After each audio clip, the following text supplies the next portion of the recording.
Hello, LinkedIn. Happy Wednesday. Is it Wednesday? Yes, happy Wednesday. And welcome back to my LinkedIn live show, Voice of a Leader. I feel nervous today. I feel a bit nervous. I have some jitters, and it's been a while since I felt this way, and I'm going to share with you why. So, first of all, my guest, I'm so excited to have her on and feel the weight of responsibility of asking good questions and insightful questions so that I bring all of you value, but also make her feel as, the guest of honor and interested in the conversation as well. So that's one. Number two, it is the last episode, the last interview of 2020.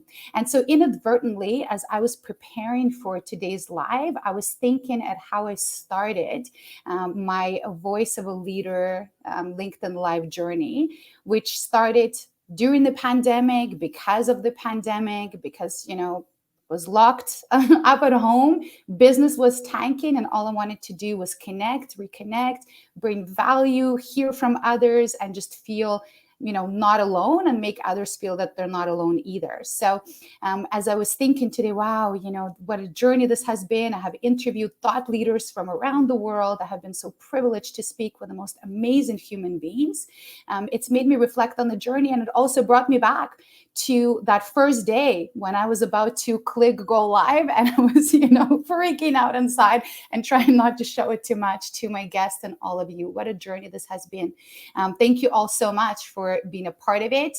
Please say hello so that I know that you're here. Otherwise, I have no way of knowing that you've tuned in and that you're watching.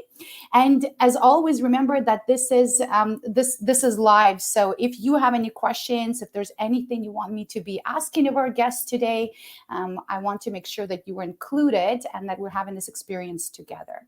So without further ado, I am so excited to be introducing my guest today, Chief Heart Officer of VaynerMedia, Claude Silver. Claude is somebody I've been following on LinkedIn for a while, and even more so during the pandemic. And if you ask me why, it's because, and I feel, I don't know, you let me know if you relate. I felt, of course, a lot more emotional in the last, what has it been, 8 months, 9 months, a lot more vulnerable.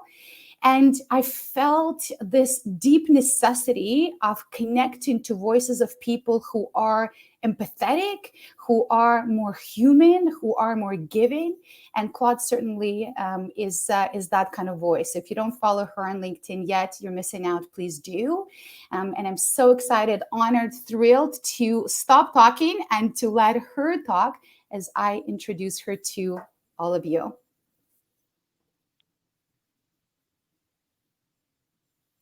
Come on, LinkedIn, malfunction. Oh, I can't see you for some reason, Claude. Hold on, let me try again. let's see. Let's see. You're in the show. It says everyone can see and hear you.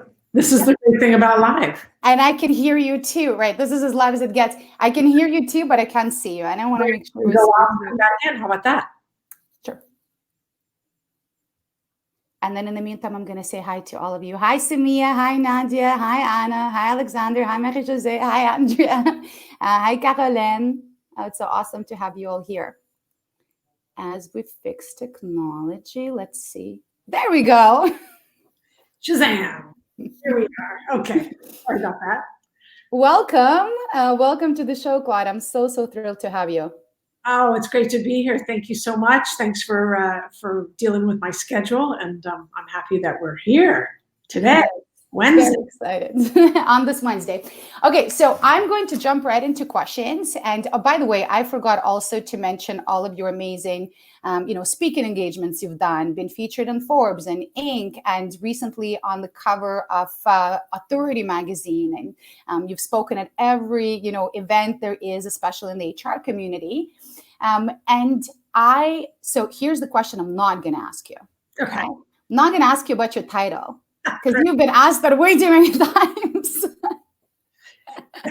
And so anybody watching, if you're curious to know why the title of Chief Heart Officer and what it means, you can just Google and YouTube Claude and you'll get the answer to that question.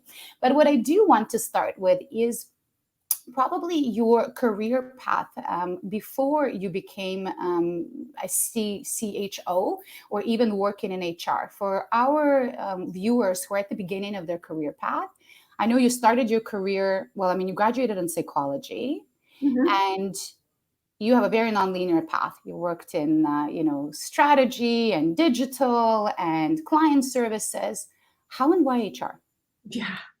I told myself that I would never work in HR because HR really had a bad rap. I didn't think it Still was. does. Yeah, it wasn't where I wanted to spend my time, and I thought I could be helpful in other ways. I studied to be a psychotherapist about a zillion years ago, and then I made the decision that I would, instead of being a psychotherapist, I would find other ways to facilitate growth and change with people. And I thought that would be as an outdoor adventure instructor for a very long time, which is something I did do. But, it was 1998 and it was the dot-com boom in San Francisco, and I got my first job in digital, at a .com. And I made a promise to myself to always, stay true to who I am, which is like really a player coach, a cheerleader without the pom-poms, a mentor, someone that just wants to make things easier for people. So I didn't plan on going into HR. It was literally when Gary Vaynerchuk, my CEO, my boss, and I sat down and talked about the CHO role, I knew it was to oversee that which was all people and the experience within Vayner, and that meant the world of HR. But I immediately changed the department name to people and experience because intuitively, common sense is that's what it is. So now I am in the world of HR. Now I have studied it. I have been taught it. I have learned from experience. I'm working with really smart HR people. I have, great mentors on LinkedIn, in fact, that have taught me a lot about the science and the art of HR. But it wasn't until I started this role. So 5 years now, I've been in this role. And you said HR had a bad reputation. It still does, right? And arguably the very archaic even title of human resources, the focus is on the word resources and not on the word human. Yeah. Why is that? Well, I think that the role of human resources of an HR professional lost the human touch a long time ago. And those people were asked to defend the company rather than work for the employees. They were just asked to, minimize the cost to the company, minimize the bottom line effects, and I believe, and just be on the defense constantly, reacting to human beings' needs rather than proactively making their needs and their wants and their desires there for them before they had to ask. So I just think that human resource people were literally told, like, you sit over there, you keep our costs down, keep our benefit costs down, and anyone crosses the line, then you take care of them.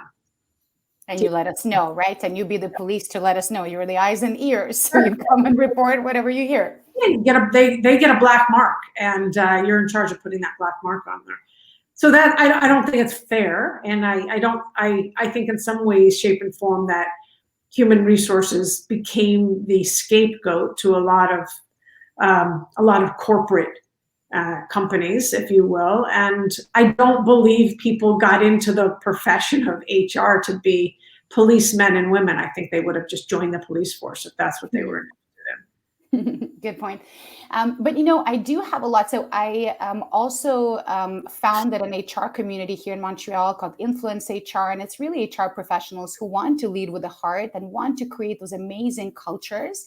But often what they say is, well, I want to transform the culture. Of course, it comes from the top. My leadership team believes that I should be the police department. So do I try to change them? Do I try to show them the light, or do I just leave because it's just not going to happen? How much do you think, let's say in your case, you said, well, I came in because I knew that is what my bosses vision was, but how much is it predicated on having the buy-in from the leadership team, or can the HR professional shift those things around with leadership?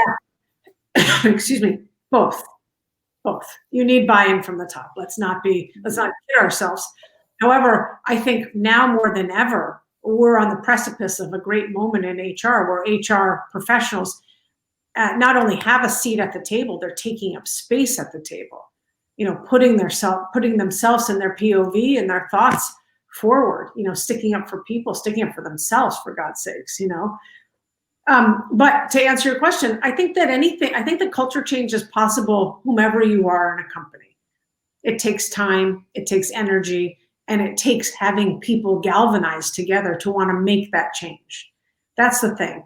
But what I am going to just insert really quickly is we, HR professionals, were taught to not trust people. Right there, that is where we slipped. We chose to not trust people, to be in defense of the company. When you trust people and you use your job to remove fear and toxicity from the system, everything gets easier. Because it's the toxicity and it's the fear from wherever that's coming from that erodes the culture.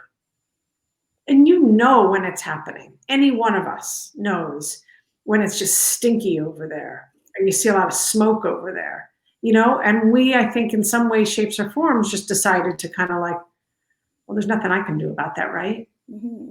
But that's wrong. You don't have to leave. If you want to stay there, find other people like yourself and galvanize them together, and then bring some kind of quant and qual data to your leadership, showing like how much more engagement you have when you do X, Y, and Z, for your people. So yeah, I think we have plenty of power. We just need to take it. Mm-hmm. And often it does, when I'm speaking to people who are at those crossroads, usually it feels, might as well leave and look for a place where, sure. That buy-in is there. And I mean, it's also hard to know before you join a company, because what leader will you speak with? What entrepreneur, what founder, what CEO that's going to say, I don't care about culture. You're usually going to hear, yeah, it's really important to us. Culture's everything, people's everything. Then you come in and you go, oh, this is a bit different. Right. In your definition, your opinion, what is culture? Yeah, culture for me is the heartbeat of the company. Culture for me is the texture, it's the feel, it's the fabric of a company. Culture is also what people are talking about behind your back. Culture is like when they leave the room and they go out for drinks with people in a non-COVID environment. Your company.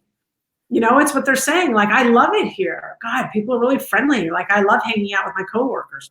That's pretty cool. But culture exists in the hearts and the minds of each and every employee. And by the way, each and every employee is unique. So we're going to see it a little bit differently. Culture is not going to be red and it's not going to be blue or brown, but you can feel culture. And I believe that each and every person carries that vibe with them. So culture exists in my heart and my mind, as it does in Gary's heart and Gary's mind, as it does in Bobby's and Billy's and Sarah's. And I imagine that we have a consistency in how we describe it. But it is a texture. How would you describe the culture at VaynerMedia, and what would you say has been your contribution to shaping it or maybe elevating it? Yeah, okay. So I think we have a very friendly, collaborative culture. I think we have a culture that's based on wanting to be ahead of the curve and innovating constantly.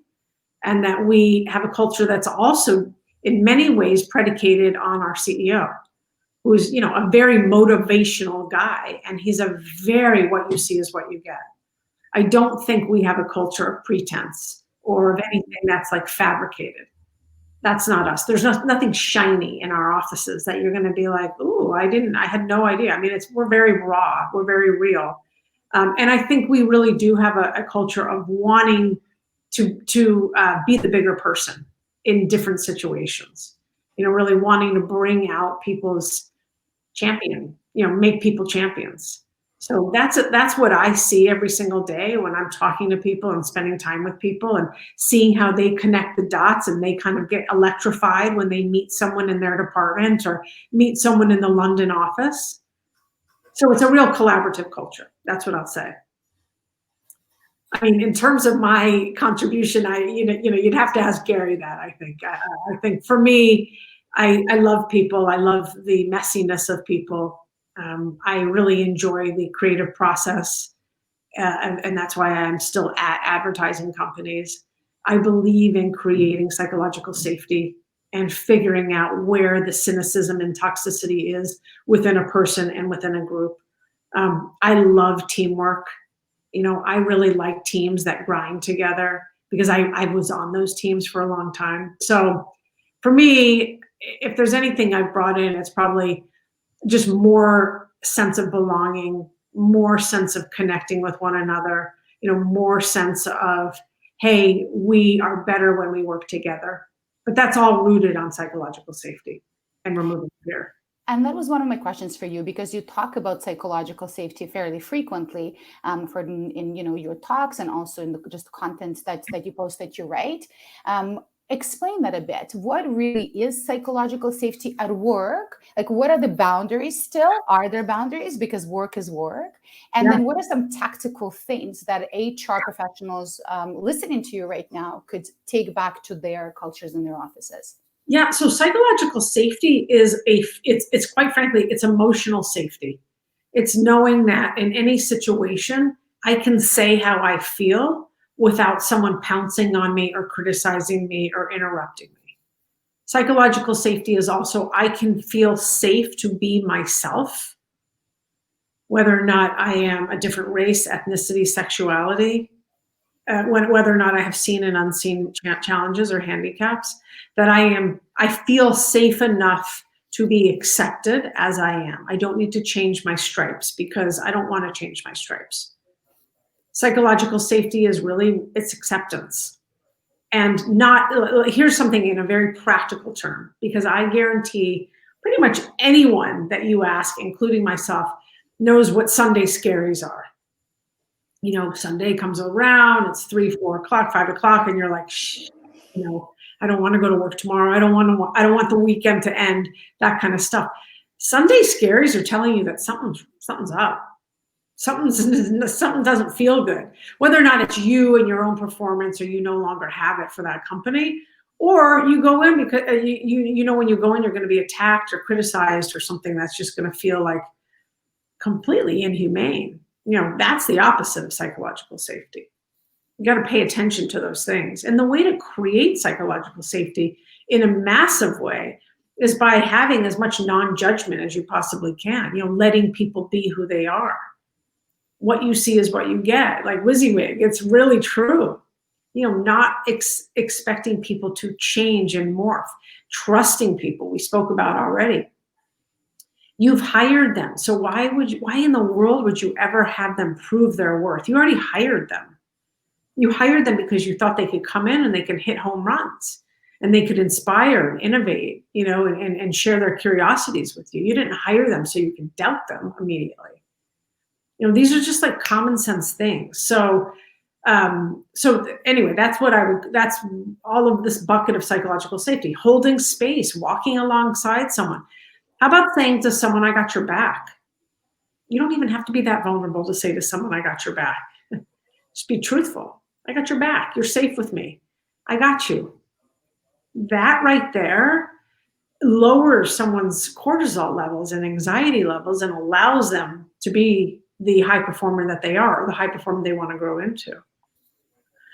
It's just easy, and we somehow go to work and forget all of our manners, or forget what we've learned in our family or with our girlfriends or boyfriends in our friendship group. And all of a sudden, we go in with this bravado or this machismo or this micromanaging persona, and that's not who we are. Maybe that is, but we were talking about the culture at VaynerMedia. We have a no a-hole rule. It's just not going to work. It just won't work. And Gary's been very, very profound in many LinkedIn posts talking about How sometimes you will fire your highest performer, your best salesperson, you will let go of if they are not a kind person. And we have. We have let go of people that have knocked it out of the park for our clients. But they're not kind. No one wants to work with them. People are afraid of them. And what are some of the practical things that you do as, head of the hearts? I'm not going to say head of HR, keeping your hand on the pulse, or the heartbeats, as you refer to it, of, everyone in the office, people at the office, because the team is growing. You're right now at what, over 700 people? Oh yeah, we're close to 1,000 now. You're already close to 1,000. Yeah. So, and when you joined, you were how many people? I was employee 389, and that was in May of 2014. Wow. So it tripled. So the more the team grows, the harder it is to have that human connection, with everyone on every level. So what do you do? Do you do frequent employee happiness surveys? Is it really just making sure that, you're plugged in with the management team? How much are you on the floor and just connecting with people? Give us also just your practical, I guess, day to day. Yeah, I know. If only I would share my screen, you could see my calendar. So I'm in one-on-ones with people on a 15-minute basis. All different kinds of people. Our residents, people that just started, people that have been there for 3 years, people that have proactively reached out to me for some time because they want to talk about X, Y, and Z, people that I'm reaching out to because I just have a spidey sense about, or I haven't seen them in a while.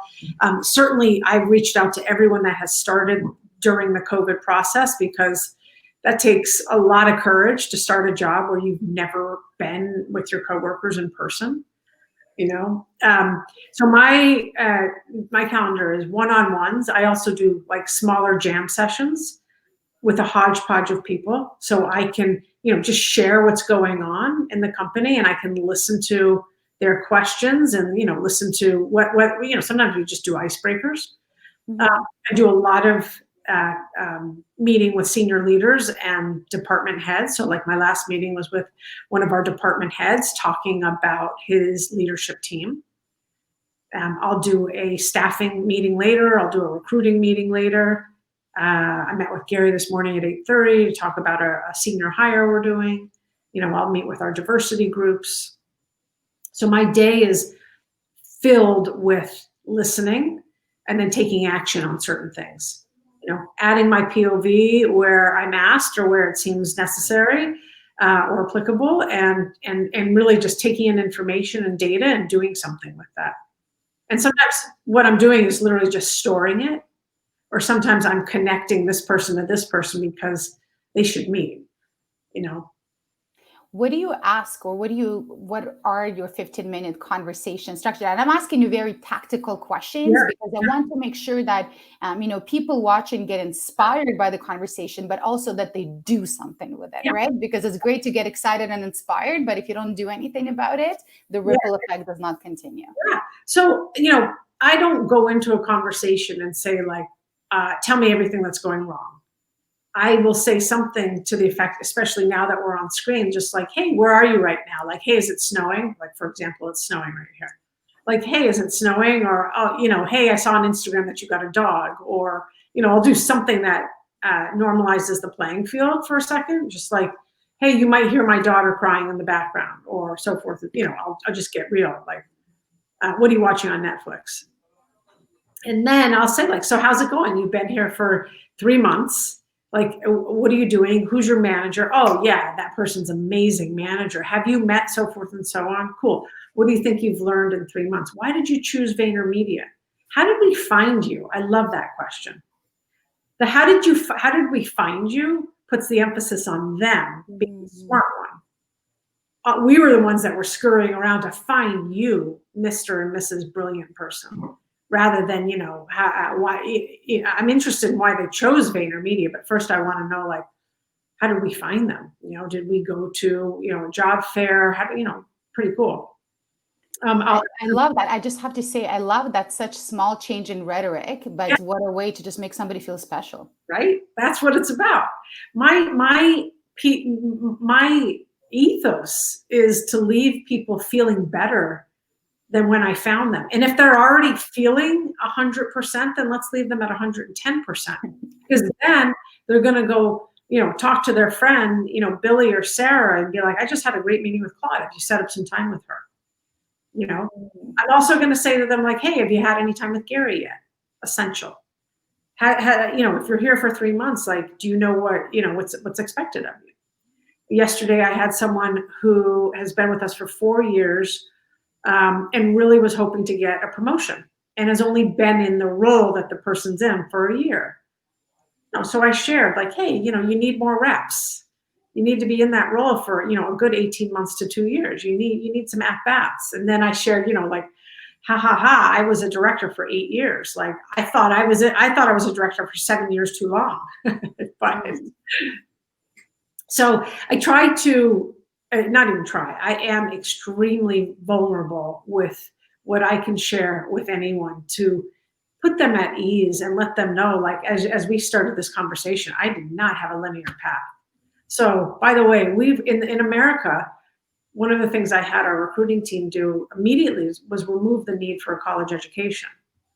I don't want that to be a showstopper for people. I want to make sure that, that whiz kid over there that's like hacking TikTok right now knows that she has a job with us. She doesn't need to go to school. She can go to school later on, So I have all, the one conversation that still blows me away was 2 months ago when a guy came on. He had only been here for 6 weeks. And he said, I struggle with depression.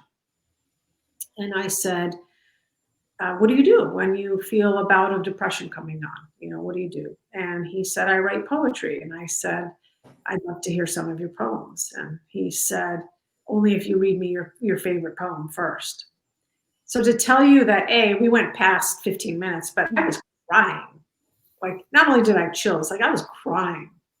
We had such a beautiful, like, alchemy in that meeting. And who would have known that I would have sat there reading him one of my favorite poems, and then he read me 3 of his.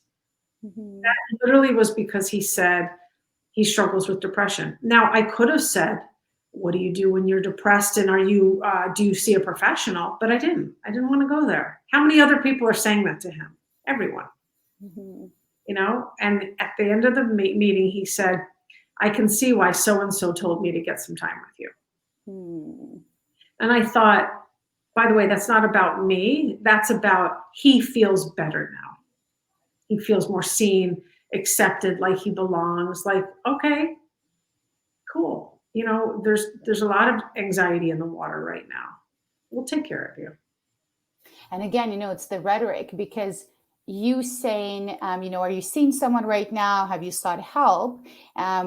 Still shows, you care, but it comes from the angle of kind of preachiness and, kind of, I know what you should be doing. Have you thought of it? Whereas you saying, well, what do you do? And then, listening to his poetry, that's just true human connection. Like that's it's just a change. Like, it goes back to just change the narrative and changes everything.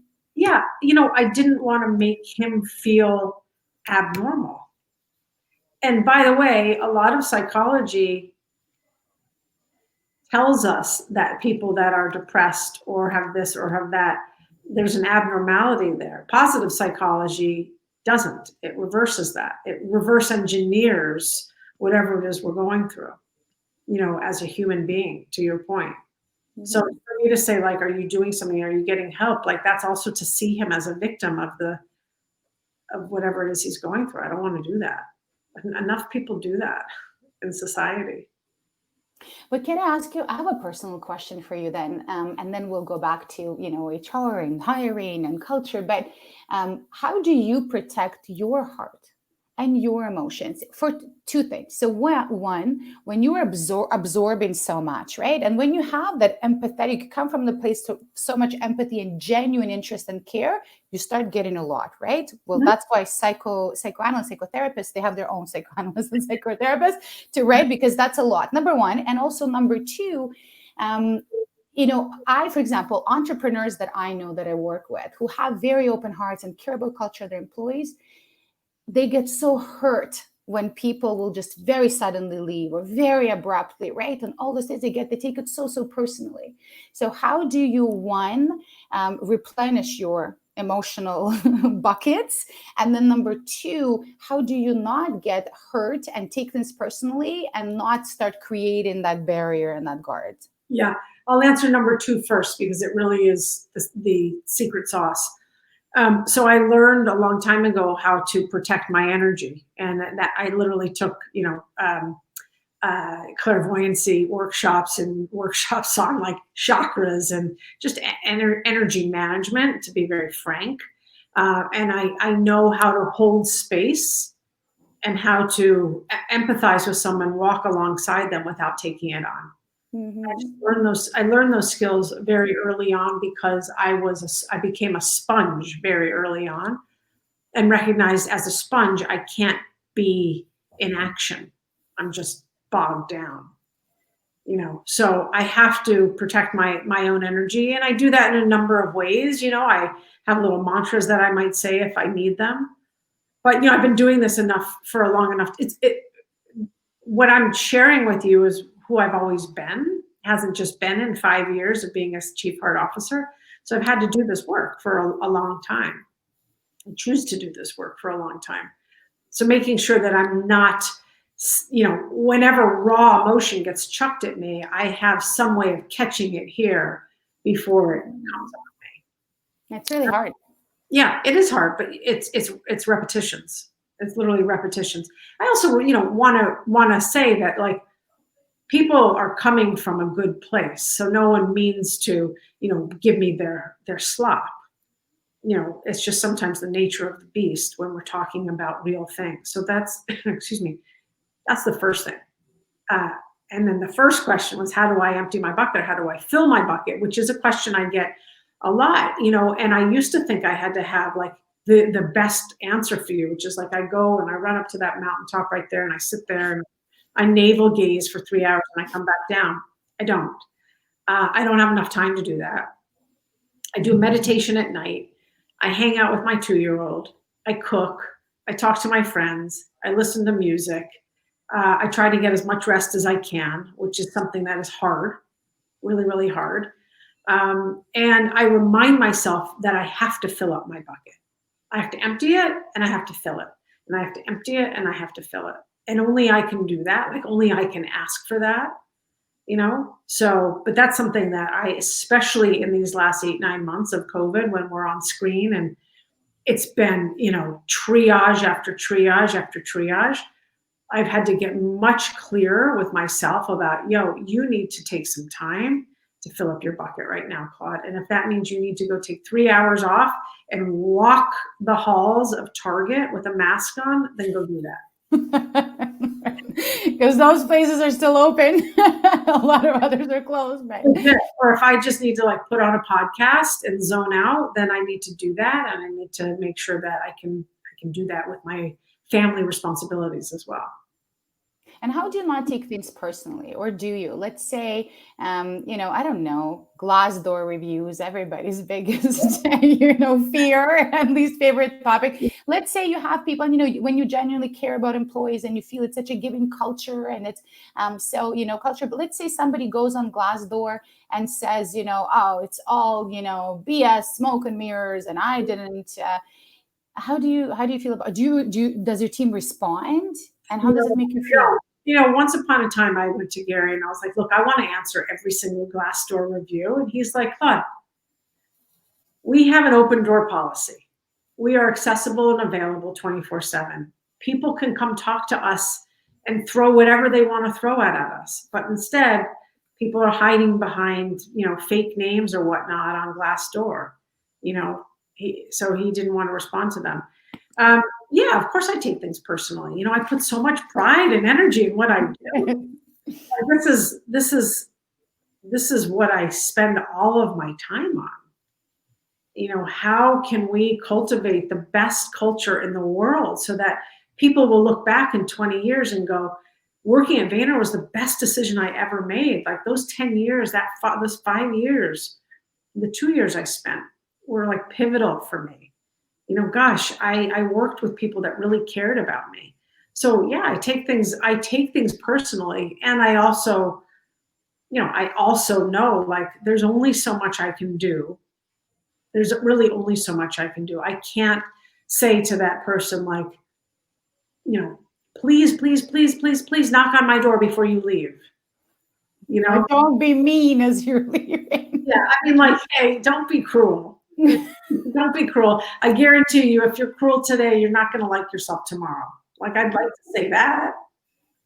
Spread more kindness, like, give people a chance.